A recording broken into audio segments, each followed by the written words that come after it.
జగన్మోహన్ రెడ్డి గారు ఇంకా ఏంది అసెంబ్లీకి వచ్చి ఏమైనా మాట్లాడతారేమో, 4 ముక్కలు చెప్తారేమోనని మేము ఎదురు చూసి ఆయన ఏంటంటే 10 నిమిషాలు ఇట్లా వచ్చి అట్లా వెళ్ళిపోయారు.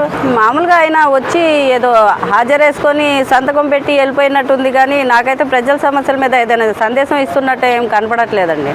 అంబటి రాంబాబు జైలుకి వెళ్తా ఉన్నప్పుడు తగ్గేది లేదు అది ఇదని చేయడంపై మీరేమంటారమ్మా? ఆయన తప్పు చేశాడు కాబట్టి జైలుకి వెళ్ళాడు. ఇంకా పైపిచ్చి జైలు నుంచి వచ్చి నాకు తగ్గేదేలే, నేను దేంట్లో ఇచ్చేసేది లేదు అంటే దానికి ఏం చెప్తామండి? అసలు ఆయన అంత తప్పు చేసిన పశ్చాత్తాపం అనేది ఆయనకి లేదండి. కనీసం క్షమాపణ చెప్పాలనే ఇది కూడా లేదు వాళ్ళకి. ఇంకేం మాట్లాడతా వాళ్ళతో మాట్లాడాలంటే పార్టీలో గొడవలు రేపడం, రెచ్చగొట్టడం ఈ తప్ప వేరే రావు వాళ్ళకి.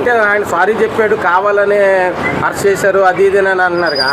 లేదండి, ఆయన అయితే ఇప్పుడు దాకా క్షమాపణ చెప్పలేదు. మేము మామూలుగా ఆడవాళ్ళందరూ చాలా మంది వ్యతిరేకించారు దీనికి. ఆయన క్షమాపణ చెప్పాలి, అంత పెద్ద ఆయనకి ఇట్లా నోరు జారారు అని చెప్పి చాలా మంది చాలా విధాలుగా విమర్శించారు. కానీ ఆయన క్షమాపణ చెప్పడం అనేది అసలు జరగలేదు. క్షమాపణ చెప్పలేకపోగా మళ్ళీ పైపిచ్చి జైలు నుంచి వచ్చి నేను దేంట్లో తగ్గేది లేదు, ఏం చేసేది లేదు, ఏం పొడిచేది లేదంటే అవతల జనాల్ని రెచ్చగొట్టినట్టే కదా. ప్రతిపక్షాల్లో ఉండి యువతలని రెచ్చగొట్టడం అంటే ఇట్లాగే కదా. మరి ఆడవాళ్ళని రెచ్చగొట్టడం, పార్టీల్ని విమర్శించడం, వాళ్ళ మీద వీళ్ళ మీద బురద చల్లడం, ఇదే కదా వీళ్ళ పని. ఇంకా క్షమాపణ ఎక్కడుంది మధ్యలో?